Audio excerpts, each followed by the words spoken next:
So why did this super charming guy suddenly end up going crazy and murdering a bunch of people?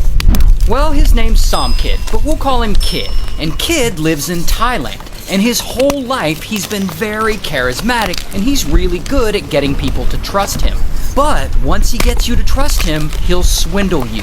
So he's always conning and stealing and cheating people out of their money. This is basically how he makes a living. He's a con man.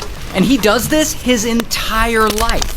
But sometime around 2005, when he's around 40 years old, he decides that this con man life just isn't enough for him, and he suddenly gets into murder.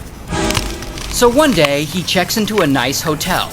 Then he goes out to a karaoke bar. And there, bam, he sees this beautiful woman. And she's up there singing. And he thinks she is fine. And soon enough, he starts talking to her and they're chatting. And Kid, he can't tell her that he's a con man and that he's got nothing going on. So he tells her that he's a talent agent and that she really caught his eye. And Singer is all flattered. And so when Kid asks her to come back to his hotel, she's like, "Aye." And so they go back to his hotel, and once they're there, she starts asking Kid about the whole talent agent thing, and suddenly he gets all defensive. Cause you know, he's a liar who just got caught in a lie. And so they're arguing about this, and this is where Kid just snaps. And boom, he grabs her by the neck, and he strangles her. And then he ties her up, and he drowns her in the hotel bathtub.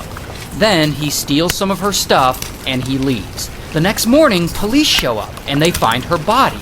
And they have Kid's real name because he used his name to book the hotel room. But unfortunately, his name is apparently very common in that area. There's like thousands of people with that same name, so they don't catch him. And thus, Kid just keeps on traveling around Thailand, living his life, and no one suspects he did anything wrong. 5 months later, one night, he books a room